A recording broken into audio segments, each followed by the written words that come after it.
Hello everybody, my name's Gary Wills. Welcome to episode 10 in my video series.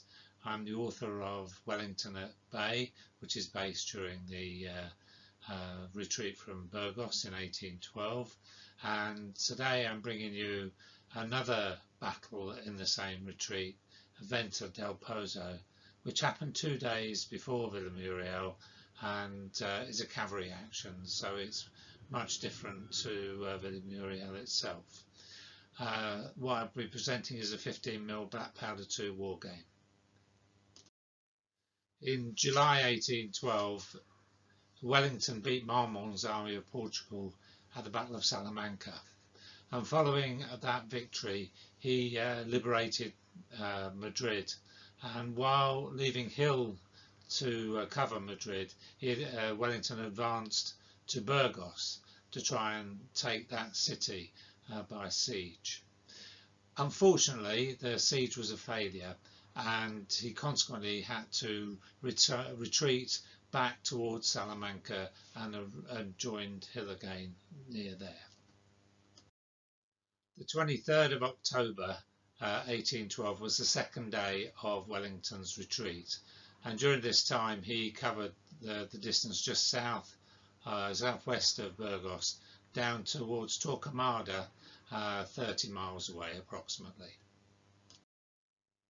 So to protect his rear, Wellington established the rear guard shown here.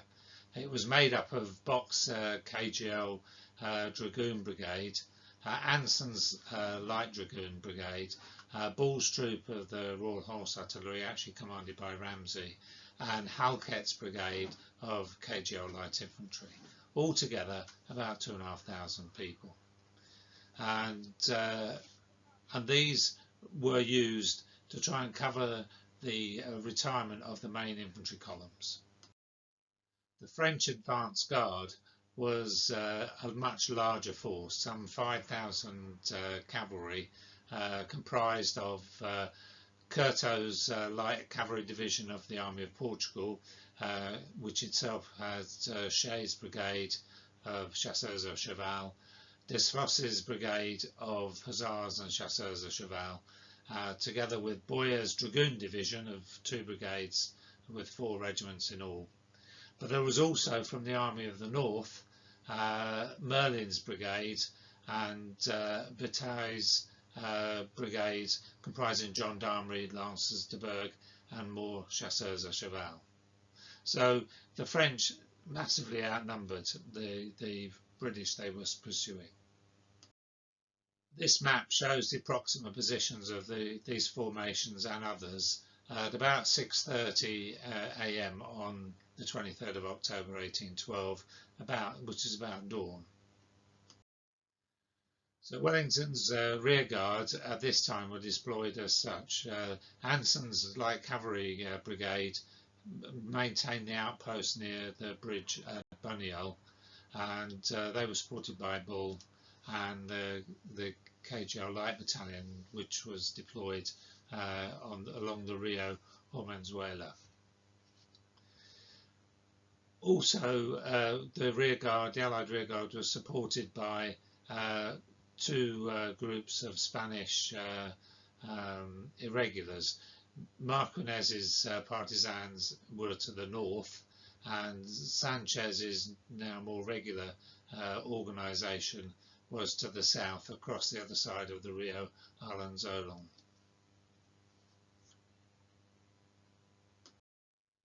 Now Kuhn was actually in charge of the French rearguard overall, and he's had his own infantry division with him, but the approach was led by Shay's division, which pushed back the pickets at the bridge of Bunyol at about 6:30. Merlin's brigade was sent into the hills to chase away Marquinez's partisans. It's difficult to know where Desfoss's brigade was during this day. They didn't incur any casualties, and their histories are fairly silent on what happened on this day. But one possibility is that they were south of the river, shadowing Sanchez as he was withdrawing. Meanwhile, the rest of Wellington's army camped in two different places overnight, and they formed a northern and a southern column, retreating down the main roads towards Torquemada. There were actually 4 actions where the two sides crossed swords during this day, and the first one took place here at the Rio Hormazuela between Anson and Shays' brigades. And this is an impression of the battlefield at the small creek or river tributary to the main river at the early morning of the 23rd. Wellington described this action as delaying the French for up to 3 hours, and involved Shays' brigade, as I've already said, and Anson's brigade, and there were a number of charges, and also the KGL light battalions positioned in the bushes along the Rio Hormazuela were able to fire on the French cavalry during this action. The second action took place a bit further down the road. Not exactly sure where, but looking at the local road network, it seems likely that it was near a place called Villamuriel, and this involved Merlin driving through the partisans that he'd faced and coming on to attack Anson in the flank. And this is shown in this map, giving you some idea of the sort of terrain that the fight was taking place over. At this time, both French brigades were involved, and the French reports are clear about this, and it resulted in the 16th Light Dragoons getting a pretty rough time and their colonel Pelly being captured. The third action happened a bit further down the road, and was the one that was the main focus of this presentation. This was the one at Venta del Pozo. And the final action of the day involved the Dragoon Division, and this took place at Villadrigo, where the KGL light battalions covered themselves in glory, forming squares to allow Anson's cavalry to retire. And this action went on until it got dark, about 5 o'clock. Okay, for the rest of this talk, I'm now going to focus on Venta del Pozo. One of the things that's interesting about the way the French fought on this day is that despite having an overwhelming superiority in numbers, they didn't deploy those numbers all at once against the British rearguard. Instead, it appears that different brigades from the advance guard of the French were deployed one at a time almost to tackle Anson and the rest of the rearguard. And that is particularly true at Venta del Pozo, when Bataille's brigade was brought to the front of the French advance guard and led the attack at Venta del Pozo. Here's an impression of the battlefield at Venta del Pozo, and you can see that as Anson's brigade retreated towards the Arroyo or Creek de Principal, they could see Bock's brigade and the Royal Horse Artillery waiting for them on the other side of the bridge. The Venta del Pozo itself was a small hostelry close to the bridge, but it's very small. And Bataille's brigade was coming in from the right-hand side of the map. A few years ago, I was sent some photographs by Charles Esdale, Professor Esdale, who had been to the battlefield of Venta del Pozo and sent me his own photographs, for which I'm very grateful. So I thought I'd show a selection of these as part of this presentation. So these 4 photographs give you some idea of how flat the terrain around Venta del Pozo was. The top right picture shows the view looking back to where the French were advancing from, and the purple circle marks the spot where the hostelry used to be. The other 3 photographs are looking in the other direction and give you a sweeping view of the battlefield. The sky blue line in the 2 photographs at the bottom show where the creek was, and obviously now crossed by a modern railway line. And the purple show the positions of Anson and ultimately the French at the beginning of the battle. It's a bit difficult to establish exactly how close the French were in their pursuit of Anson's brigade, so we can use this as one of the features to design the scenario for the game. And the way I've done it is to take each side throwing 1d6 and use the difference between those scores determine the start. So if the French double the British score, they will be very close to the British when they set up, only 1 move away. In my case, because I use 15mm figures, that's 18 centimetres. If the French are merely greater than the British, then it would be 2 moves, and also in both those cases the French get the first turn. If it's a draw, the initiative goes 1, 2 or 3 to the French, and if it's a 4, 5 or 6 it goes to the British, and their separation is the biggest at 3 moves. If the British are greater than the French, it's the British who go first, and which gives them an advantage, and the separation is 2 moves. And if the British double the French, they go first and get a 3-move head start. And the game length is determined by that separation, 1, 2 or 3 moves plus 8 turns. So i.e. the game could be 9, 10 or 11 turns. So if you look at this chart, it shows the potential deployment areas for Anson's brigade, depending on the 1, 2 or 3 move separation. They could be closer to the French or a lot further away. So for this game, this is how it worked out. The French scored 5 and the British scored 3. So that meant the French were greater than the British. They had the initiative, would move first, and the separation was 2 moves. This also meant that the game length was 10 turns. So this graph chart shows the actual deployment for this game.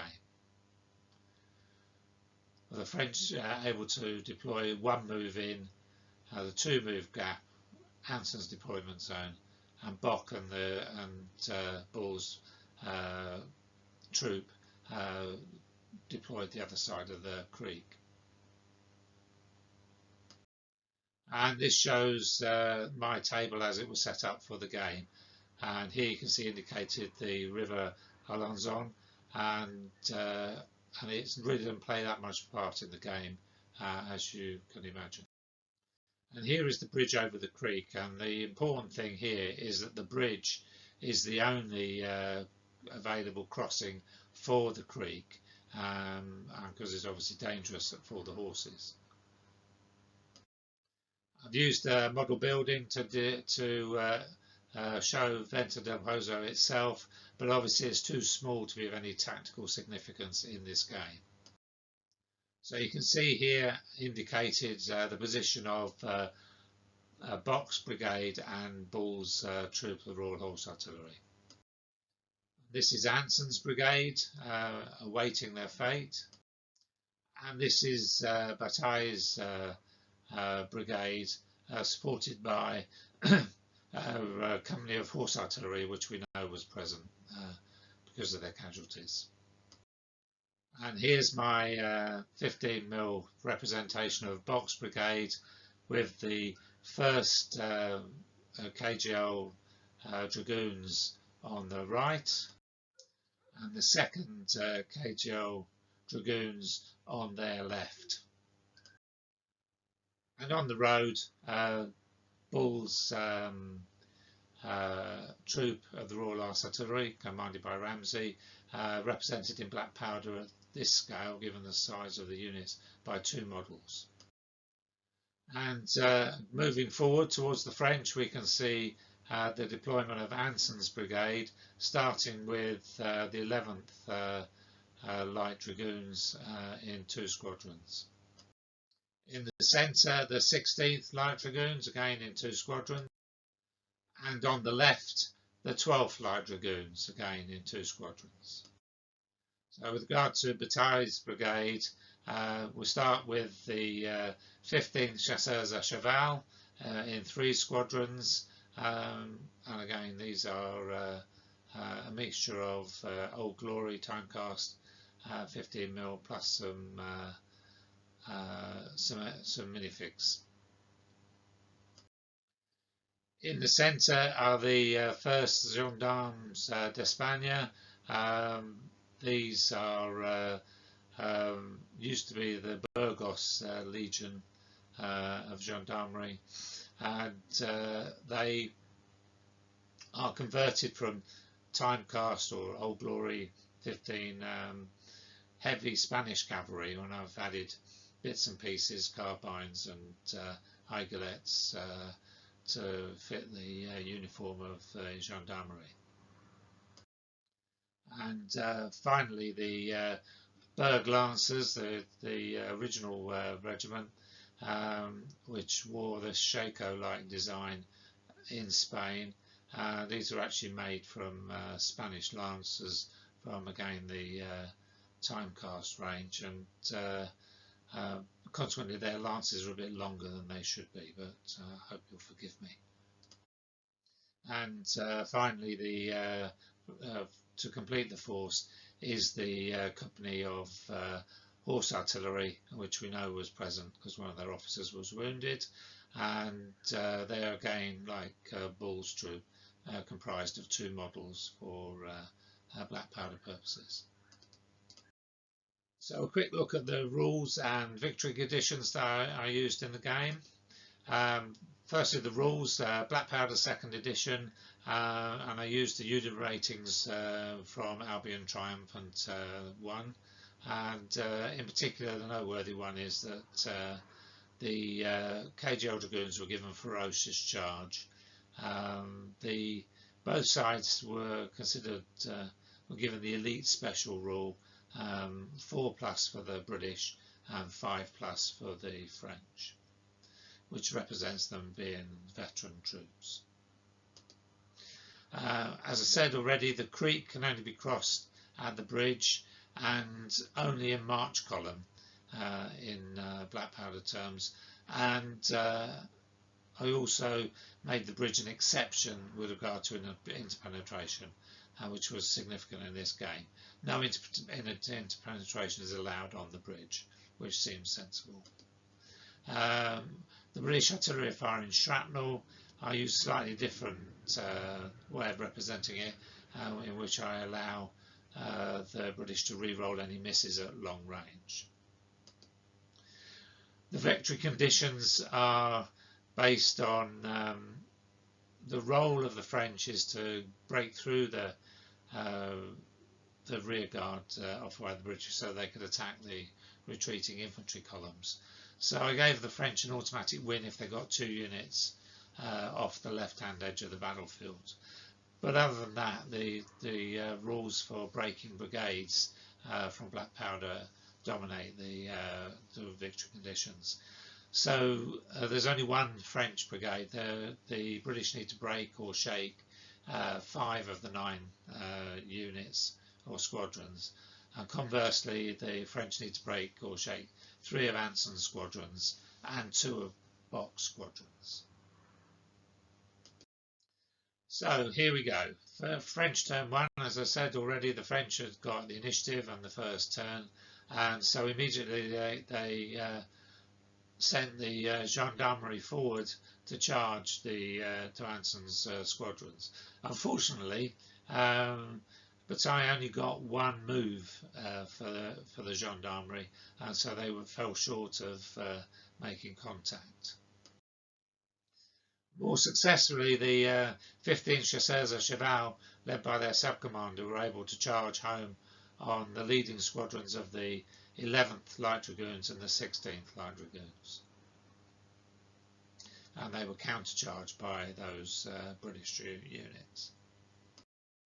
Bataille had been more successful getting away the Berg Lancers, who advanced to charge the 12th Light Dragoons, who also countercharged. Meanwhile, Bataille ordered the French horse artillery to move forward and deploy, which they did. So here we are at the end of French turn 1, and it had been pretty disastrous. The 2 squadrons of the Chasseurs à Cheval, the 15th Chasseurs à Cheval, had been beaten by their Light Dragoon opponents, and both broken in their break tests, scoring 4 or less. So that was very disastrous, and so the British are already 2-0 up, and they haven't had a turn yet. The British squadrons, mindful of the casualties they'd received, one of them being shaken, and the role of the brigade, which was to get across the bridge and cover the withdrawal of the rest of the army, chose to rally back rather than pursue further. The Berg Lancers, on the other hand, had been more successful, and they forced the 12th Light Dragoons to retreat, and they retreated back towards the bridge and were disordered, while they themselves, because they'd received 2 casualties, chose to rally back behind their supports. So we now move to British turn 1, and the first point of business was to deal with the disorder markers on the Light Dragoon squadrons. These were successfully moved with the elite 4+ status of these squadrons, although I'm not so sure that the 16th should have had one in the first place. Anson then tried to order the rest of the brigade across the bridge, but only got 1 move, and they therefore retired back to the road. Unfortunately, even with a reroll, he was unable to move the squadron of the 11th Light Dragoons, which had fought successfully in the opening melee, and so they were stranded somewhat. Moving on to French turn 2, this started with the charge for the only remaining squadron of the 15th Chasseurs à Cheval, charged home on the 11th Light Dragoons, who, because they were shaken, couldn't countercharge. Consequently, the Chasseurs à Cheval made short work of the British Light Dragoons and broke them. Bataille again tried to get the gendarmes to charge home on the retiring British squadrons, but unfortunately they again didn't get enough movement to make contact. And this also included the 2nd Squadron of the Berg Lancers, which were also unable to charge home. Bataille was not having a good time, even with Macoun's help. He wasn't able to rally any of the casualties off of the previously engaged Squadron of Berg Lancers. This chart gives you an overview of the table at the end of the French second turn, and unlike history, the French can't be accused of closely pursuing Anson and his cavalry. So here we are at the end of Allied turn 2, and during this turn Anson was successful in getting all of his troops into march column and across the bridge just.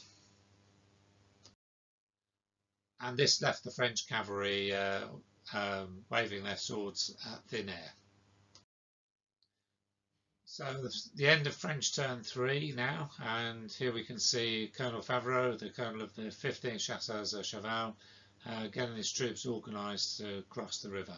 He got them organised on the road in march column, ready for the advance. Bataille managed to get the artillery moving forward to more closely support the attack. However, he was singularly unsuccessful in getting the gendarmes to closely press Anson's retiring light dragoons. So Bataille and McCoon gave up on their attempts to rally the casualties off the Berg Lancers and move closer to the cavalry to be more certain of getting their orders away next turn. So we're now in Allied turn 3 at the end, and during this turn Anson got a very good roll and managed to get his light dragoons organised on the flank of the KGL dragoons and back in battle order, less the one squadron of the 11th which had been lost in the retreat. Also on turn 3, Bull's troop, the Royal Horse Artillery, opened up on the nearest French unit, which was the 15th Chasseurs à Cheval, caused some disorder and also a casualty. So we're now at the end of the French turn 4, and Bataille's had a much better turn. He's managed to get his gendarmes in march column and across the bridge, closely followed by one of the squadrons of the Berg Lancers. He's also managed to get the horse artillery up in close support of the advance. The other squadron, the Berg Lancers, has also advanced, albeit only one move this turn. The 15th Chasseurs à Cheval, meanwhile, failed to roll off their disorder and so had to stay in place during the turn. Again, Bataille and McCoon move forward to the bridge, so they've got more control over the crossing. So in Allied turn 4, from an orders point of view, the British were quite happy where they were, but Anson tried to rally off casualties from his dragoons, his light dragoons, and failed miserably despite the help of Cotton's reroll. However, the Royal Horse Artillery were successful again and caused a casualty and disorder on the leading squadron of the gendarmes. So we've now moved forward to the end of French turn 5, and that disorder proved vital as the gendarmes were unable to rally it off with their elite 5+ status, and because of the lack of inability to interpenetrate on the bridge, the whole French brigade was stuck stationary. Bataille also failed to bring forward the other Berg Lancer squadron because of the distance between him and them. So, of course, the last thing that happens at the end of French turn 5 is that disorder that caused so many problems during the turn is removed naturally. So we now move forward to the end of Allied turn 5. Again, Anson failed to rally his light dragoons, and basically the British cavalry was pretty happy with how things were playing out other than that. Also on Allied turn 5, the Royal Artillery fired again at the gendarmes, hoping for a similar result, but unfortunately didn't manage to score either a casualty or a disorder. So we're now into French turn 6, and the close inspiration of Bataille and McCoon meant that the the gendarmerie were able to cross the bridge and charge the waiting KGL dragoons, and you can see the setup halfway through the move. However,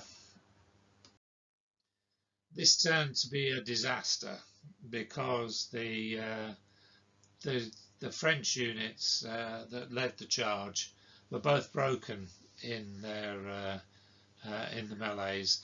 The ferocious charge that the KGL dragoons had proved to be devastating, so they re-roll every miss under that rule, which is equivalent to giving them an extra 3 dice, and it didn't necessarily mean the units would be broken. That's down to poor break tests on the part of the French. But also, if that wasn't bad enough, one of the supporting units, again the gendarmerie unit, also broke. So that was 3 broke units in 1 French turn. The victorious 2nd Dragoons had received two casualties, and so they chose to rally back behind their support. Now moving on to Allied turn 6, and in this turn the box brigade got to work, and the 1st Dragoons charged home on the remaining squadron of gendarmerie, while the 2nd Dragoons charged in on the remaining squadron of the 15th Chasseurs à Cheval. So the melee, again assisted by ferocious charge, resulted in the 15th Chasseurs à Cheval being forced back and towards the bridge, shaken and disordered, and they were pursued by their vanquishers, the KGL Dragoons, who were by this time also shaken. The now shaken gendarmerie squadron, the last of the regiment, also retired back towards the bridge and was disordered. Their opposition, the 1st Dragoons, rallied back with their shaken status, not fancying to take on the fresh Berg Lancers. So for those keeping count, realise that this is now the end of the game. The French brigade is broken, and they have to retire across the bridge as a forced retreat. They don't have any choice in the matter. I've moved the Chasseurs à Cheval. I think they should have stayed in contact, but nonetheless the game was won by the British quite decisively. So the artillery also had to retire under the broken brigade rule. So in summary, the game lasted almost 7 out of the 10 turns, and the British needed to break or shake 5 of the 9 French squadrons. It was clear British victory with a margin of 7 broken or shaken units to only 3. So some final thoughts on the game. First one is the ferocious charge seems over the top as a benefit for the British heavy cavalry. It's equivalent to giving 2 to 3 extra combat dice in the melee. The cavalry combats quickly result in shaken units, even the winners. Thus the KGL brigade ended up broken despite winning all of its combats, because it only had 4 units in the brigade. That needs to be thought about when using them. The victory conditions did seem to work, and the game design worked quite well, I thought. Artillery was less powerful in the game because of the speed of the cavalry movement, but having said that, the Royal Horse Artillery managed to caused a bit of havoc for the gendarmerie in crossing the bridge. Looking at it again, having allowed Anson to cross the creek, the French might have been better to use their artillery before crossing the creek to create a bit of damage. In the real action, the French pursued Anson across the creek virtually on his heels. They were therefore able to form their line and charge the British just as the British were getting ready for the charge. There were various accidents that happened which enabled the French to turn out as victors on the actual day. So I hope you've enjoyed this video, and if you have and would like to see more of my work, these are the two books I have out at the moment. Wellington's First Battle about Boxtel in 1794, Wellington at Bay, which I mentioned at the beginning about the Battle of Villamuriel, and that's also part of the retreat from Burgos. I've also written a chapter in Gloria's Fleeting, which is about McCune again, but this time his role at the Battle of Salamanca. Thank you, and hope you enjoyed this video, and please look out and subscribe to my channel.